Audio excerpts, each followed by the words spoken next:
नहीं इस त्याग के लिए कौन सी आज्ञा? राजीव लोचन दशरथ नंदन राम, तुमने सोचा कि तुम अपनी पीयूष वर्षणी अगमर्षणी और चित्ताकर्षणी वाणी द्वारा मेरे क्रोध को शांत कर दोगे राम, तो तुम्हारा सोचना नितांत व्यर्थ है। जब मैं राम जी के कहे हुए वचनों पर विचार करता हूँ तो राम जी के वचनों को सुनकर मेरा क्रोध शांत नहीं होता, अभी तो मेरे हृदय में एक भ्रांति का प्रादुर्भाव होता है। राम जी का कहना है धनुष तोड़ने वाला कोई है तो एक दास तुम्हारा, धनुष तोड़ने वाला कोई एक है और आपका दास है। लेकिन जब मैं शास्त्रों पर विचार करता हूँ तो शास्त्र कहते हैं एको ब्रह्म द्वितीयो नास्ति, ब्रह्म एक है जीव अनेक है, ब्रह्म स्वाधीन है लेकिन ये जीव पराधीन है। परवश जीव स्ववश भगवंता, जीव अनेक एक शीतमता। जीव अनेक है और जीव जो है वो माया के अधीन है। एक बार माता पार्वती ने पूछा कि भोलेनाथ ये बताइए माया अकेले नचाती है कि माया का कोई साथी भी है? क्योंकि अकेले व्यक्ति कोई नाच नहीं सकता, जब तक बाजा नहीं बजेगा तब तक कोई नाच पाएगा नहीं, नाच पाएगा। तो माया अकेले नहीं नचाती, माया का एक साथी है काम। मोहन अंध कीन कहोगे अपने जग काम नचावो लगी। ठीक है, काम भी नचाता है और माया भी नचाती है, लेकिन नाचते सभी हैं। संसार में जितने हैं सभी नाचते हैं। कोई काम के लिए नाचता है, हम नाचेंगे तो हमको काम मिल जाएगा। कोई दाम के लिए नाचता है, हम नाचेंगे तो हमको दाम मिल जाएगा। कोई नाम के लिए नाचता है, हम नाचेंगे तो हमारा नाम होगा। लेकिन बिरला ही कोई भक्त मिलेगा जो केवल अपने राम के लिए नाचता है। इस ग्रंथ में 9,999 चौपाई 1074 छंद सोठा दोहा के बीच एक भक्त मिला जो न नाम के लिए नाचता है, न काम के लिए नाचता है, न दाम के लिए नाचता है। वो भक्त नाचता है तो केवल अपने राम के लिए नाचता है। कौन है?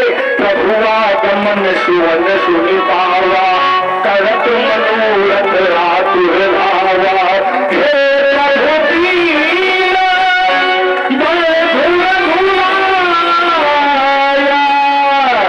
मोरे सठ पर करी है दाया। कबहु के फिर पाछे कोई जाई, कबहु के नृत्य करे धुन। कौन है? सुतीक्षण रामलीला का गौर तो दोहा दोहा रामायण पढ़ो। जब तक रामायण पढ़ेंगे नहीं तब तक लीला की विधा हमको समझ में आने वाली। और जो ना रामायण पढ़ेगी, बिना रामायण पढ़े लीला करवाएगी तो वो लीला ज्यादा दिन तक चल नहीं पाएगी। राघवेंद्र जो सबकी दृष्टि में दास है, जो तुम्हारी दृष्टि में दास है, वो हमारे दृष्टि में दास नहीं सेवक है। व्यास जी किस प्रकार?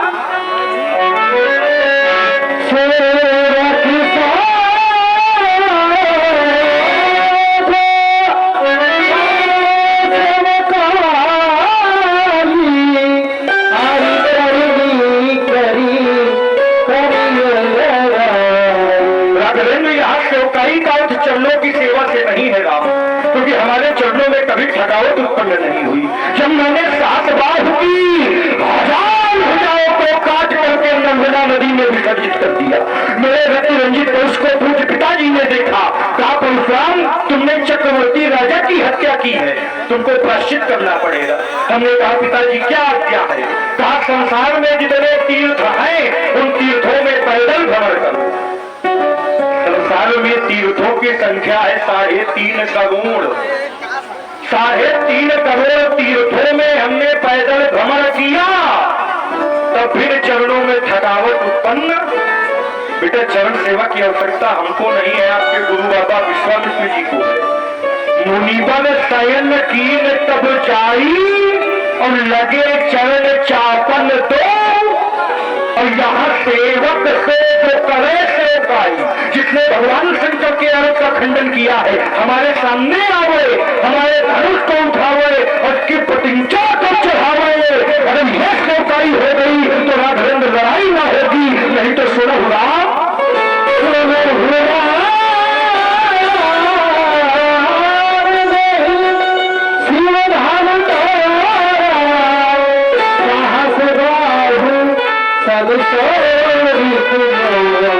राघवेंद्र महादेव तुझे याद तो भगवान शंकर के अर्थ का खंडन करने वाला मेरा साधारण अपराधी नहीं है। शास्त्र वाहन का वो मेरा शास्त्र बाहु के समान अपराधी है। आप क्या मांग रहे हैं? सुनो क्या आज्ञा है।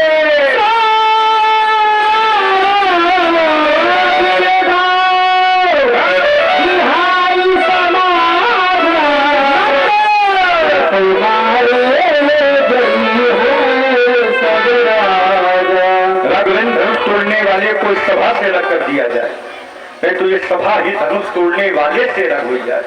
नहीं तो जितने राजा बैठे हैं, चाहे वो राजा आगे बैठे हो चाहे पीछे बैठे हो, चाहे वाहन में हो चाहे बिना वाहन में हो, और फिर चाहे परिवाहन में हो, लेकिन आज बचेगा कोई नहीं। न तुम्हारे चाहिए है सब राजा, यहाँ से लेकर वहां तक, वहां से लेकर वहां तक, और जहां से लेकर तहां तक, न तुम्हारे लिए है सब राजा। सभी राजा मारे जाएंगे राघवेंद्र, सभी राजा मारे जाएंगे।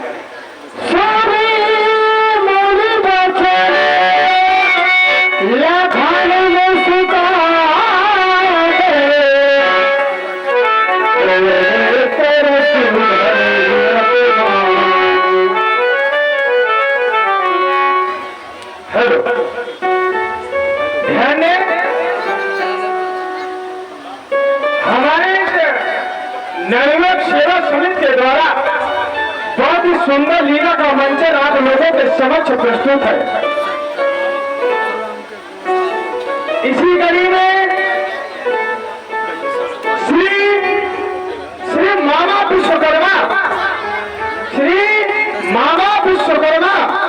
इनके द्वारा हमारी सभी को 50 रुपए का सहयोग प्राप्त हुआ एवं श्री गौरव मिश्रा जी, उन्होंने हमारी नवयुवक सभी को 200 रुपए का आर्थिक सहयोग प्राप्त किया एवं श्री जितेंद्र प्रताप यादव, इन्होंने 20 रुपए का आर्थिक सहयोग प्रदान किया एवं श्री नवनीत सत्यम यादव, संदीप यादव, इन तीनों के द्वारा हमारी नवयुवक कमेटी को 100 रुपए का आर्थिक सहयोग प्रदान हुआ एवं श्री दुल्लर विश्वकर्मा, इन्होंने 25 रुपए का पात्रों से हमारी नवयुवक समिति को प्रदान किया एवं श्री मामा विश्वकर्मा, श्री मामा विश्वकर्मा हमारी नवयुवक समिति को 25 रुपए का आर्थिक सहयोग प्रदान किया एवं श्री बउआ गुप्ता, रौनक टेंट लाइट हाउस के प्रोप्राइटर व कामेश्वर रामलीला समिति के पूर्व प्रबंधक, इनके द्वारा महाराज परशुराम जी के भोग के लिए 50 रुपए का सहयोग प्रदान हुआ एवं श्री सूरजभान यादव, इन्होंने नाल वादक के लिए 40 रुपए का सहयोग प्रदान किया।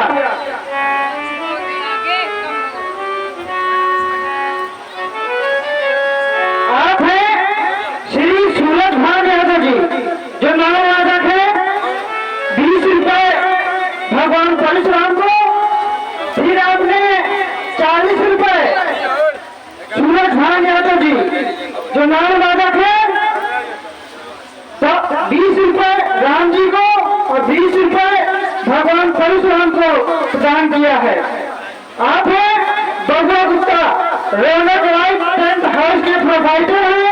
आप भगवान परशुराम को 50 रुपए भोग में प्रदान कर रहे हैं। भगवान आपका अखंड परम कल्याण करे। जय श्री राम। आप हैं श्री अरुण कुमार यादव मास्टर साहब,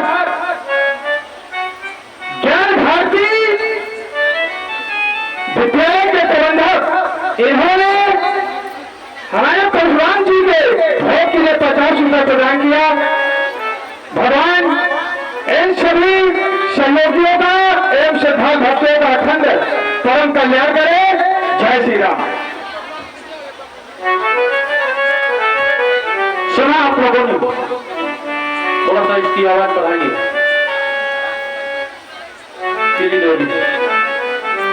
धनुष तोड़ने वाले के विरोध में और बढ़ाइए, थोड़ा ट्रिपल डाल दीजिए।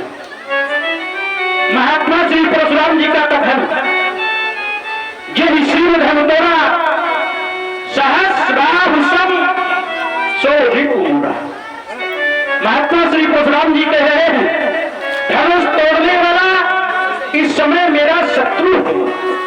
और वो शत्रु भी कैसा, साधारण प्रकार का शत्रु नहीं, कैसा शत्रु है? तो महात्मा जी ने शत्रु के लिए एक कोटि बताई, सहस्राभूषम, यानी जिस तरह मेरा शत्रु सहस्राबाहु था, आज धनुष तोड़ने वाला भी ठीक उसी कोटि का शत्रु है।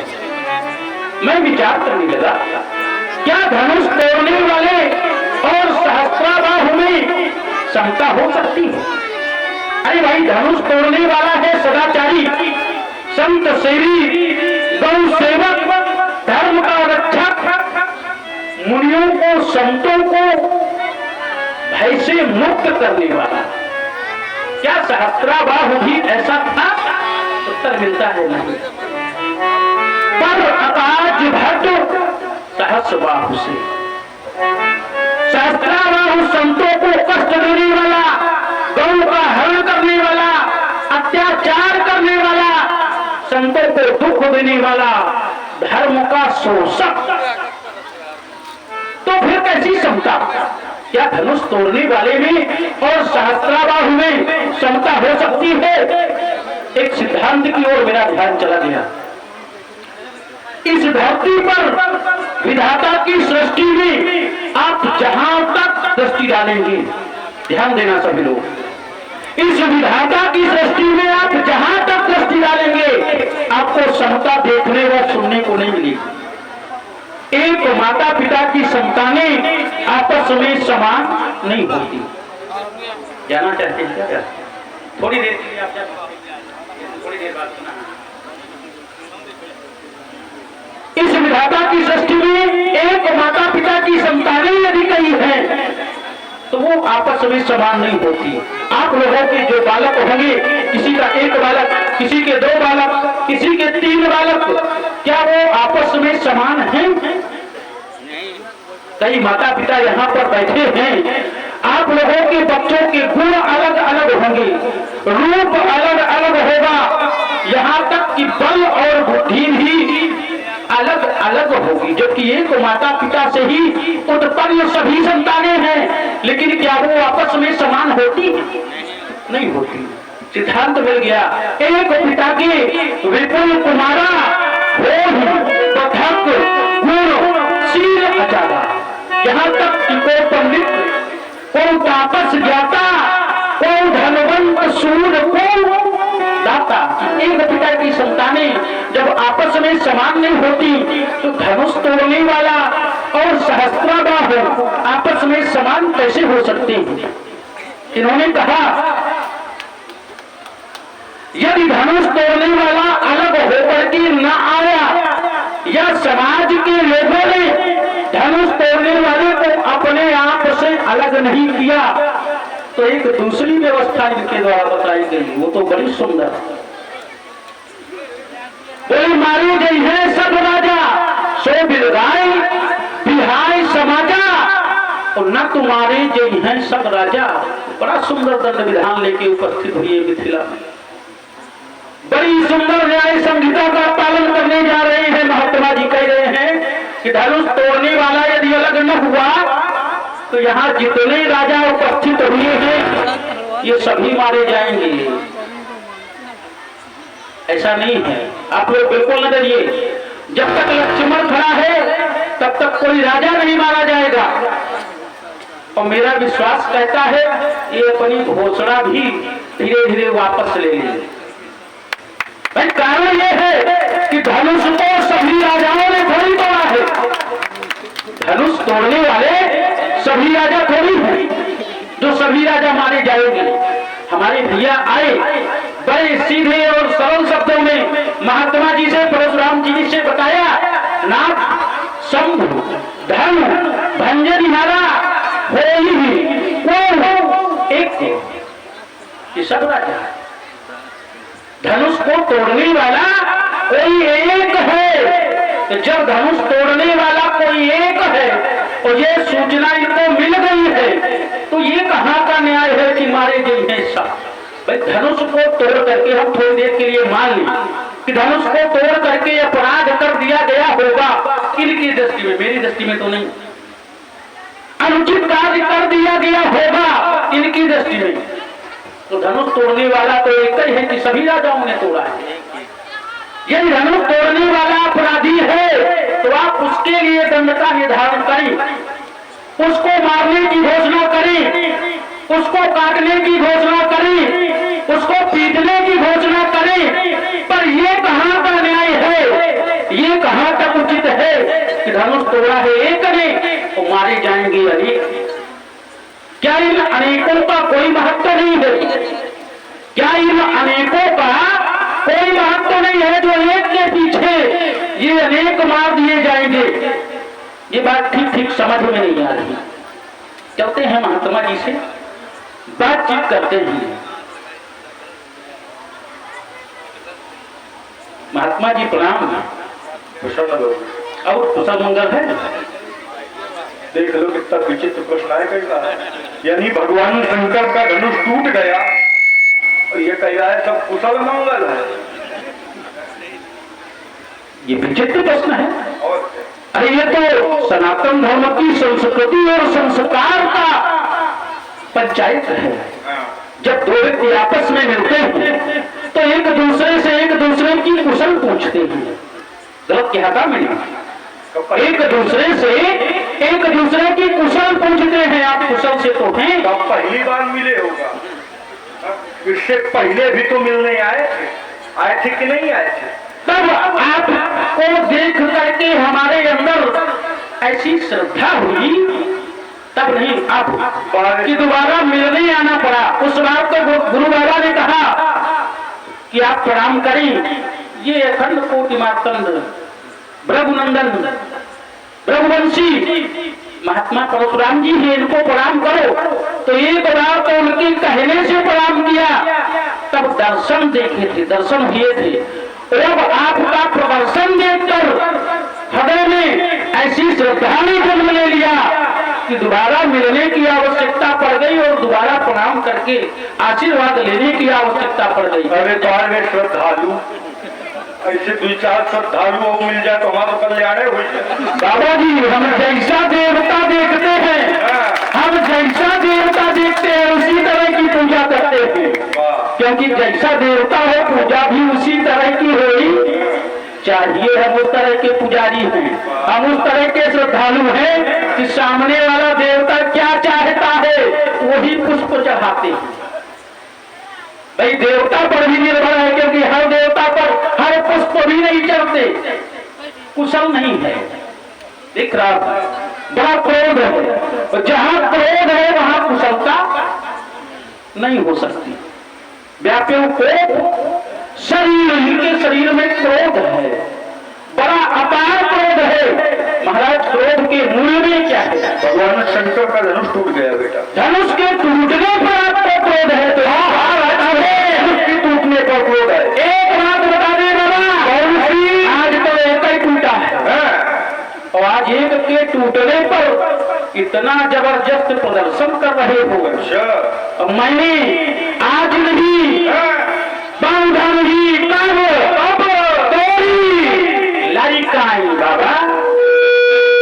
मैंने बाल्यकाल में बहुत सी रणों का खंडन किया है, तब आपके दर्शन नहीं हुए और आज दर्शन की बात छोड़ो, इतना जबरदस्त प्रदर्शन हो रहा है कि यहाँ मारकाट करने की घोषणा की जा रही है, धरती पलटने की घोषणा की जा रही है, राजाओं को मारने की घोषणा की जा रही है। तो मुझे तो ऐसा लगता है, ऐसा है कि नहीं आप अपने क्रम में बताएंगे, पर मुझे ऐसा लगता है कि इस धनुष पर आपको ममता है, इस धनुष पर आपको लगाव है, तभी आप इस धनुष के टूटने पर क्रोध कर रहे हैं। यदि ममता है, यदि लगाव है, तो कहीं पूज्यपात ब्राह्मण देवता आचार्य महीसुर यही धनुष पर ममता के हेतु इस धनुष पर आपकी ममता का क्या कारण है? थोड़े थोड़े भी चंद शब्दों में मैं प्रतीक्षा करता हूँ। तुम पहले समझ गए थे कितने भले आदमी। विश्वामित्र जी समेत दोनों भाई प्रणाम करने के लिए आए। इस बात के आप सभी साक्षी हैं। मैंने पूछा था कि नहीं पूछा था किनको आशीर्वाद दिया जाए कि न दिया जाए, और आपने कहा था दे दो, और हमारा आशीर्वाद पा गए और हमारी छाती में हमारा गूंज रहे हैं। देख लो, सिधाई का जमाना नहीं रहा भैया। शेषनाग अति विष भले तरुण करत आतंक, बीची थोड़े चहर मां फिरे उठाए, वही स्थिति राजकुमार लक्ष्मण जी। इन्होंने कहा उनसे तो वह ठीक है जो हिंद तक नहीं चल के आ पाए, उन तो नहीं आ पाए भाई यहाँ विचार कीजिए। राजकुमार लक्ष्मण ने कहा महाराज आपने क्षमता कर दिया, सुनो राम जय शिव धनु तोरा तो साहस बाहु समसोरिपु मोरा। मैंने कह दिया धनुष तोड़ने वाला मेरा शास्त्रा बाहु के समान अपराधी है। अच्छा, शत्रु और मित्र बनते कब है? शत्रु और मित्र बनते कब है? देखिए, थोड़ा सा समाज बनाइए, क्योंकि संवाद थोड़ा गहन होता है। अगर थोड़ी सी बात चूक गई तो हमारी पूरा खेल बिगड़ जाएगा। शत्रु और मित्र बनते कब है? देखिए, कोई शत्रु और मित्र व्यवहार से बनता है। अगर आपका व्यवहार उसके प्रति मित्रता का है तो वो मित्र बन जाएगा, अगर आपका व्यवहार उसका शत्रुता का है तो वो आपका। और ये सिद्ध मनुस्मृति कहती है, ना कश्चिद कश्चिद मित्रम ना कश्चिद कश्चिद रिपुः व्यवहारेण ही जायन्ते मित्राणि रिपुस्तथा। संसार में ना कोई किसी का मित्र है ना कोई किसी का शत्रु है, ये तो हमारे व्यवहार के ऊपर निर्भर है। हम किसी को मित्र बनाते हैं कि किसी को हम शत्रु बनाते हैं। सीधी सी बात है, कोई एक आँखी का काना है और एक काना कह दो तो मित्र बनेगा कि वह शत्रु बनेगा? काना को काना कहो तुरंत जाएगा रूठ, और प्रेम सहित ये पूछ लो भैया कैसे कूट, तो बता देगा व्यवहार ही तो है। पूछा तो गया, लेकिन जब शत्रुता से पूछा गया तो हृदय में लगा, लेकिन जब मित्रता से पूछा गया तो वो मित्र बन गया। तो यहाँ धनुष तोड़ने वाले ने व्यवहार शत्रुता का किया है कि मित्रता का किया? यहाँ पर व्यवहार शत्रुता का किया है। क्यों? क्योंकि हमारे गुरुदेव भगवान शंकर के धनुष का खंडन कर दिया है। और शास्त्र कहते हैं, गीता गंगा च गायत्री गोविंदम गुरु कथा एतानि कथ पापानि श्रवण पापम विधीयते।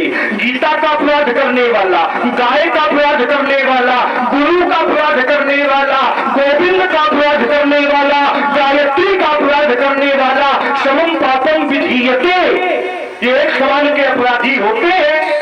अच्छा, धनुष तोड़ने वाले ने क्या अपराध किया? धनुष तोड़ने वाले ने हमारे गुरुदेव भगवान शंकर का धनुष तोड़ दिया। और सहस्ता बाहु ने किसका अपराध किया था? सहस्ता बाहु ने हमारे यहाँ से गाय का अपहरण किया था। एक ने गाय का अपराध किया था, एक ने गुरु का अपराध किया है। इसलिए मैंने कहा सहस बाहु समसोरिपु मोरा। चलो, अगर इसकी ना मानो, ये शास्त्र का मत है। अच्छा, इसकी ना मानो, हमारी ना मानो, तो अपने भैया की मान लो, राम जी की मान लो। राम जी केवट से कहते हैं, तुम मम प्रिय भरत ही समभ्राता और सदा रहे पुर आवत जाता। इनके भैया कहते हैं केवट से तुम मुझको भरत जी के समान प्रिय हो, तो क्या केवट भरत जी के समान हो जाएगा? नहीं हो सकता। केवट है पापात्मा और भरत जी है पुण्यात्मा। क्या पापात्मा पुण्यात्मा की समता हो सकती है? नहीं हो सकती। लेकिन वहां पर समता हुई तो कुछ अनुचित नहीं हुआ, लेकिन जब यहां समता दी जा रही है तो यहां क्यों अनुचित है? अपने एक प्रमाण और दिया, कहा एक पिता के कई पुत्र होते हैं, एक पिता के विपुल कुमारा पथक पथक गुणशील अचारा। एक पिता के कई पुत्र होते हैं, लेकिन सब पुत्र एक जैसे थोड़ी होते हैं, सब अलग होते हैं। कोई पढ़ने में अच्छा होता है, कोई बिल्कुल मूर्ख होता है, कोई व्यवसाय अच्छा चलाता है, कोई कृषि कार्य में निपुण होता है। एक पिता के कई पुत्र हैं, वो अलग अलग हैं, लेकिन उन बालकों पर जो पिता का प्रेम होता है वो एक समान होता है। विचार कीजिए, पुत्र तो अलग अलग हैं, लेकिन पिता का प्रेम अलग नहीं है। पिता का जो प्रेम है वो सबके ऊपर बराबर है, सब पर पिता ही प्रीत सम हो। तो वहां समता है कि नहीं है बेटा? और देखिए, इन्होंने कहा महाराज यहाँ पर घोषणा हुई है, राजाओं के लिए हुई है, और राजाओं में से एक ने तोड़ा था धनुष को। राजा बहुत आए हैं, लेकिन वो राजाओं में से एक ने धनुष को तोड़ा है। तो कह रहे महाराज आप एक को मारो, सबको कहे मार रहे। बेटा ऐसा है, कभी कभी अपराध एक करता है, लेकिन अपराध का फल एक नहीं भोगता। अपराध का फल बहुतों को भोगना पड़ता है। शास्त्र कहते हैं कि और करे अपराध को और पाओ फल भोग। यहाँ अपराध एक ने किया है, लेकिन फल बहुत भोग रहे हैं। कारण है जैसे, क्योंकि एक व्यक्ति अपराध करता है और उस अपराध को एक व्यक्ति नहीं भोगता, उस अपराध को कई लोगों को भोगना पड़ता है। जिस प्रकार एक व्यक्ति मार्ग से चला जा रहा था, उसने देखा आम का बगीचा है, अगर माताएं दरबार ना करें तो ज्यादा ठीक रहेगा, है ना? माताओं ने सोचा कि ये तो शुरू है, हम अपन दरबार कर ले।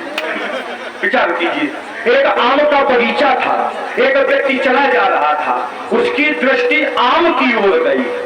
आंखों ने देखा कि आम बढ़िया लगे हैं, आंखों ने देखा, मन ने चाहा कि आम को खाया जाए। अच्छा, आंख देख सकती है, मन चाह सकता है, लेकिन मन वहां तक जा नहीं सकता। पेड़ तक जाएगा कौन? चरण। चरण चढ़ के पेड़ तक गए। अच्छा, चरण पेड़ तक जा सकते हैं, लेकिन चरण पेड़ पे चढ़कर आम को तोड़ नहीं सकते। तो पेड़ में चरण तो चढ़ गए, लेकिन तोड़ा किसने? हाथ में तोड़ा। अच्छा, हाथ फल को तोड़ सकते हैं, लेकिन फल को खा नहीं सकते। खाएगा कौन? मुख। और बढ़िया वो पेड़ में चढ़े आम खा रहा था, पाछे बैठा था माली, उसने देखा, बढ़िया हरियर बांस उठाया और जाके उसकी पीठी में चार जमा दिया। अब बताओ, देखा किसने था? आंखों ने।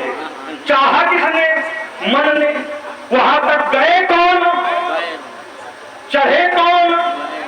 तोड़ा किसने? खाया किसने? और लाठी के हिका पड़ी।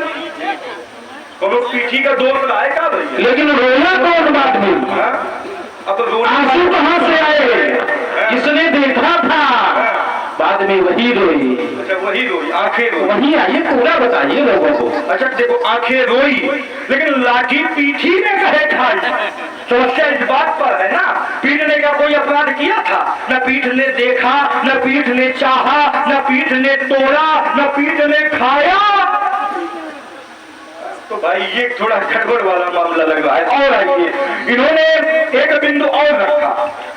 इन्होंने कहा महाराज हमने बचपन में बहुत सी धनुइयां तोड़ी और यहाँ एक टूटा है। देखो बेटा, संसार में तुम्हारे दृष्टि में बहुत का महत्व होगा, लेकिन हमारी दृष्टि में आज भी एक का महत्व है। किस प्रकार? जिस प्रकार आकाश में अनेक तारागण टिमटिमाते रहते हैं, आसमान में भैया खूब तारा रहते हैं, लेकिन क्या तारागण कभी आसमान के अंधकार को दूर कर पाते?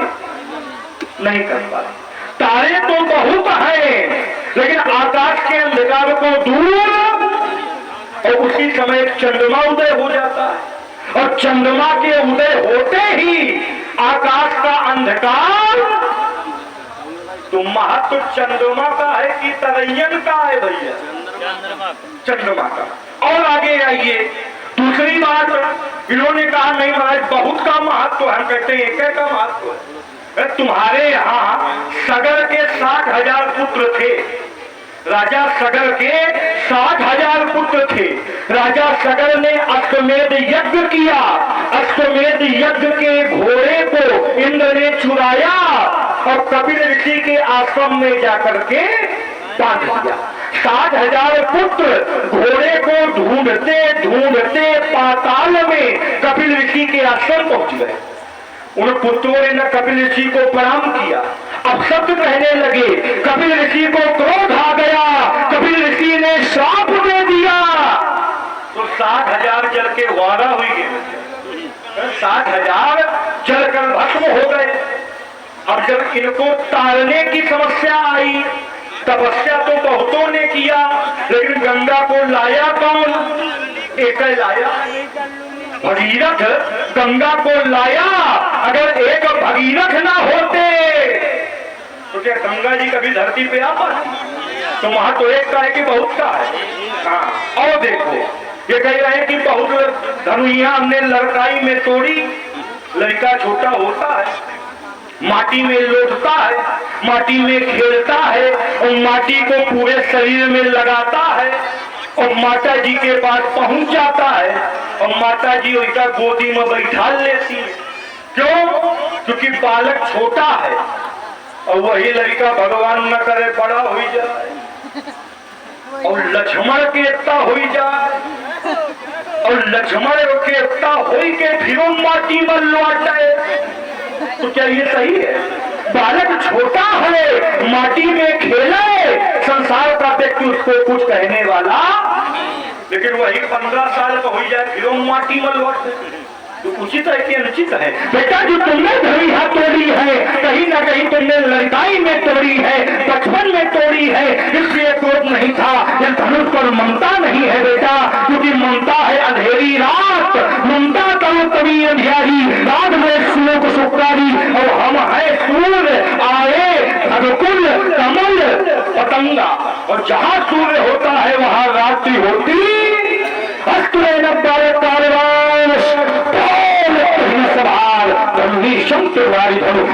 संसार राजकुमार जो भी बोलो सवाल कर बोलो। अच्छा सुनिए, आप लोगों ने बड़ी सुंदर विशुद्ध परमार्जित वाणी को। आइए, महात्मा जी ने जहां से कथोपकथन की शुरुआत की थी, मैं भी वहीं से शुरू हो रहा हूं। महात्मा जी ने कहा कि धनुष तोड़ने वाला और सहस्त्राबाहु मेरी दृष्टि में बिल्कुल समान है, ये से शुरुआत की थी महात्मा जी। वो कैसे समान है?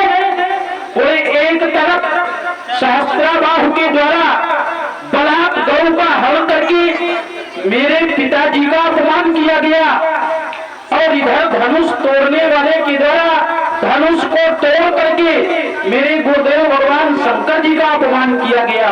बस इसी मानक को मानते हुए मैंने कह दिया सहस्रबाहु सम सूर्य, क्योंकि इन्होंने बताया गौ, गंगा, गोविंद, गुरु ये सब कोटि के होते हैं, इन पर जो आघात करे वो समान शत्रु माना जाता है।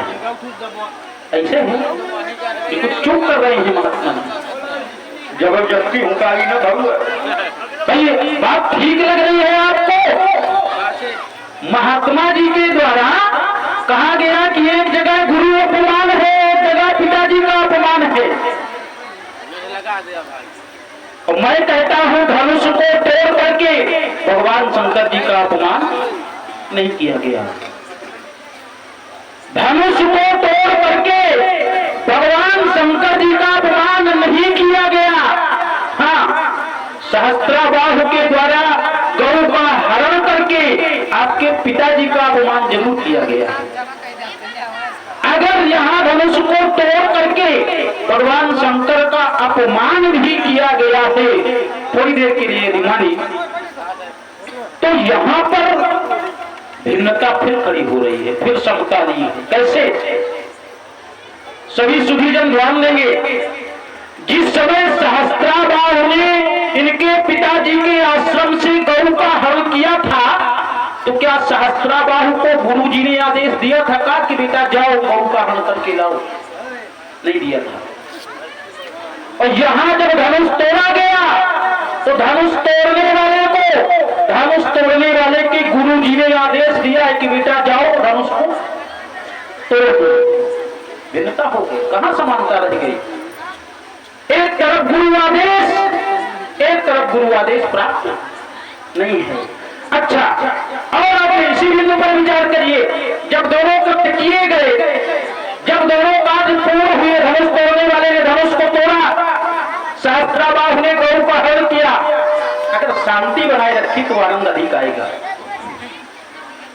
ये शांति न बनेंगे कैसे कहा भाई? जिन्होंने जाना वो जाना नहीं चाहेंगे, जिन्होंने समाज के विषय में कुछ जाना है वो जाना नहीं चाहेंगे, और जिन्होंने नहीं जाना उनको जाने दो। ये सोचते हैं कितनी जल्दी लक्ष्मण निपटे हो, कितनी जल्दी हम चली। नहीं नहीं नहीं, ऐसा नहीं है, ऐसा नहीं है। क्या बोले? ये सोचते हैं कि ये बला कहाँ से आ गई है। आप मनमुखी बात बोलते हैं, मैं शास्त्र से देता हूँ। क्या देखो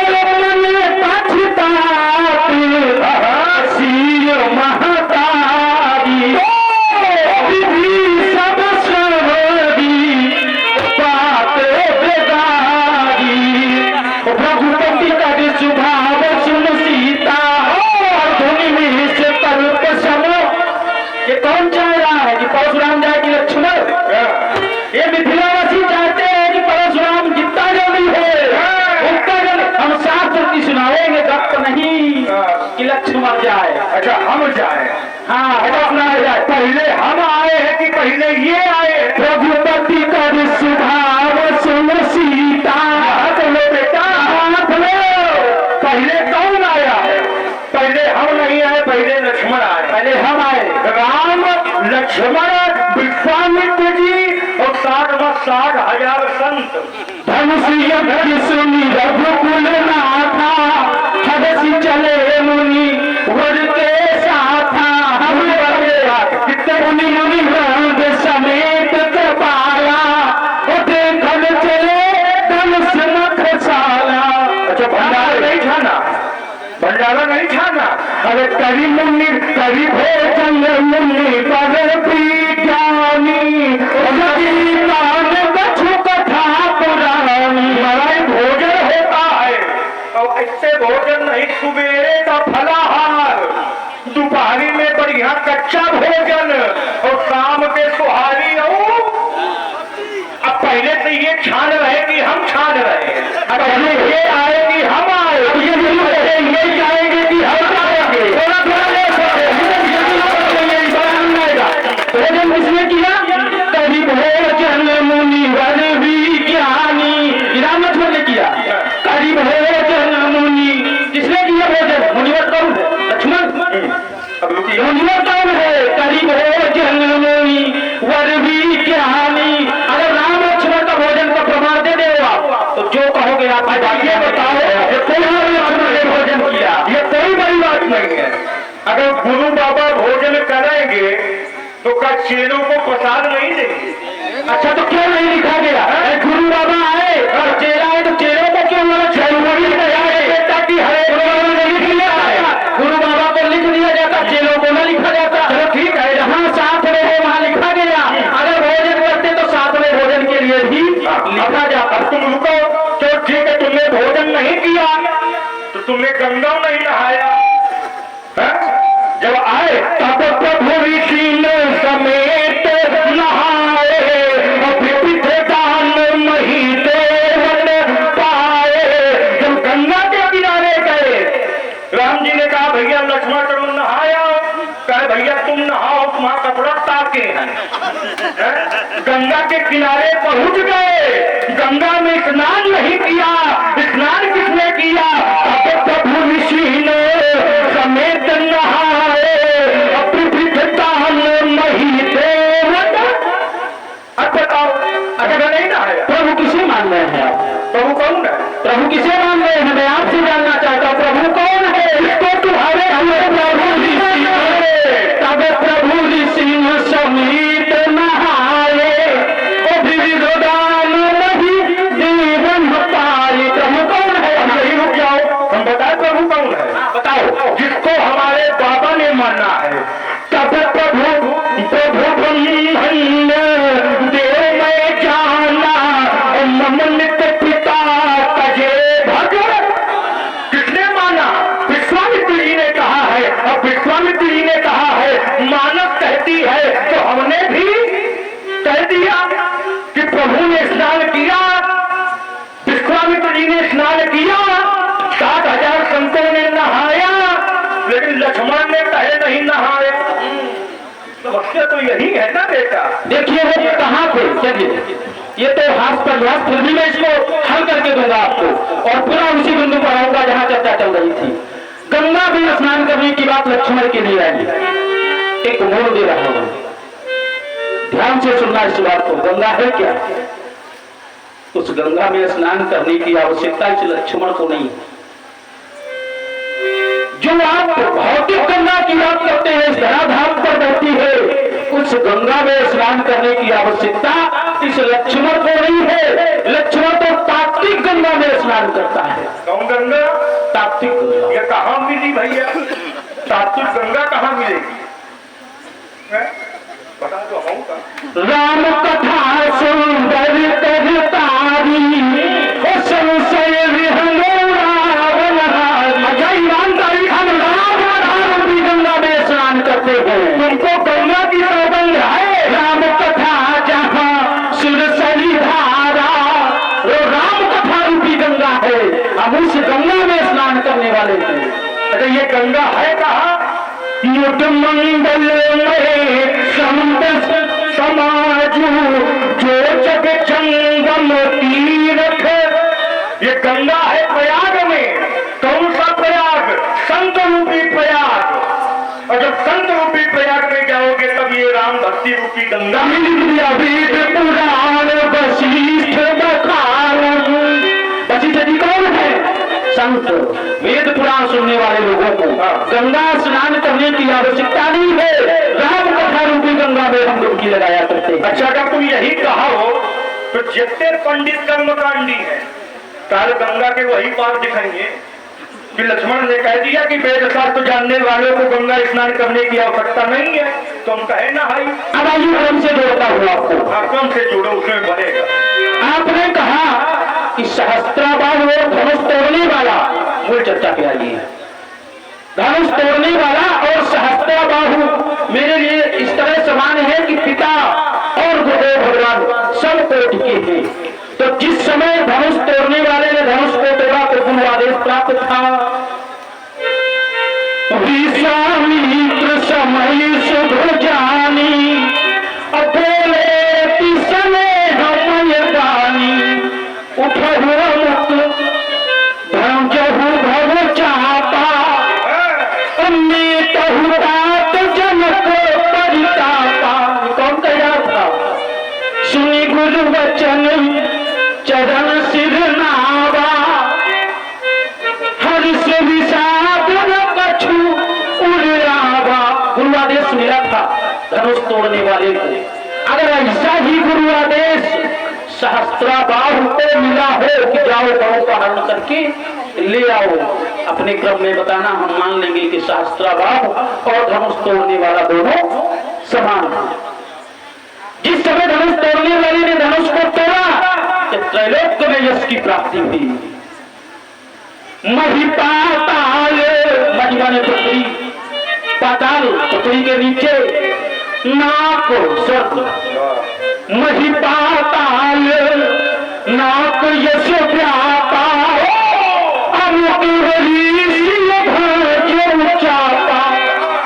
धनुष को तोड़ करके अब अमुक व्यक्ति ने सीता का वर्ण कर लिया, ऐसा यश 3 लोगों में फैला।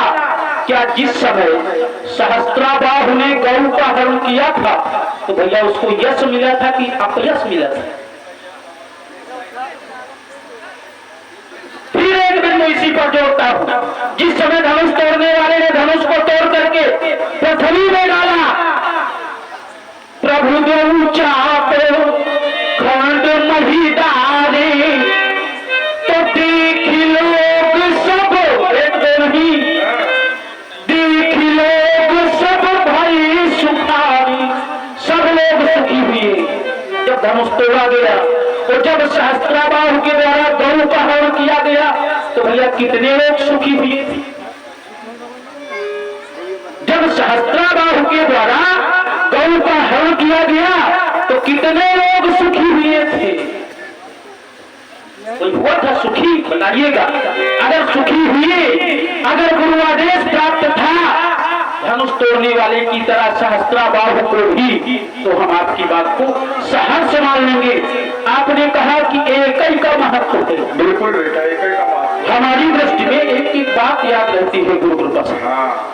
आपने कहा एक का ही महत्व है, बहुतों का कोई महत्व नहीं है। इन लोगों से बड़ी सुंदर शैली के द्वारा हाँ भी करवा लिया कि भैया आकाश में तारे बहुत होते हैं और जब चंद्रमा का उदय होता है अंधकार तभी दूर होता है। क्या उन तारों का कोई महत्व है? बड़ी सुंदर शैली के द्वारा तो सब लोगों ने कहा हाँ तारों का कोई महत्व नहीं है। इनके चक्कर में रहोगे तो कुंवारे बैठे रह जाओगे, विवाह भी नहीं होगा। तुम्हारे चक्कर में रहेगा, इनके चक्कर में बैठोगे तो जैसे ये विवाह है इन्हीं की तरह घूमोगे। तुम तारों में भी एक शुक्र नाम का तारा ऐसा तारा है, उन्हीं तारों में निकाल के दे रहा हो। अगर शुक्र का अस्त हो गया और किसी पंडित जी के पास जाओ, कहो महाराज हमें लगन थोड़ा देखनी थी, आप बताइए वो कन्या के गुण मिल रहे हैं कि नहीं? उनका लगन बहुत याद है। पंडित जी यही कहेंगे अभी शुक्र का अस्त है, अभी कोई बातचीत नहीं होगी। उन्हीं बहुतों में आ गए तारा जिनको बता रहे हो उनका कोई महत्व नहीं है। आइए मैं शास्त्र से लेता हूं। जिस समय वेद व्यास जी ने वेदों की रचना प्रारंभ की, व्यास जी महाराज आप जरूर ध्यान दें, जिस समय वेद व्यास जी ने वेदों की रचना प्रारंभ की तो अगर एक का महत्व होता, बहुतों का कोई महत्व न होता, अगर एक का ही महत्व होता तो व्यास जी ने केवल एक वेद रच दिया, 4 वेद रचने की आवश्यकता न पड़ती। तो 4 वेद रचे गए तो अगर ये महत्वहीन है, महत्वशील नहीं है तो महात्मा जी के कथनानुसार केवल एक वेद का महत्व बताओ, 3 वेदों को किनारे करो। अभी ये कह रहे थे ना कि तब तो समाज का कल्याण हो जाएगा। तो अगर 3 वेद संसार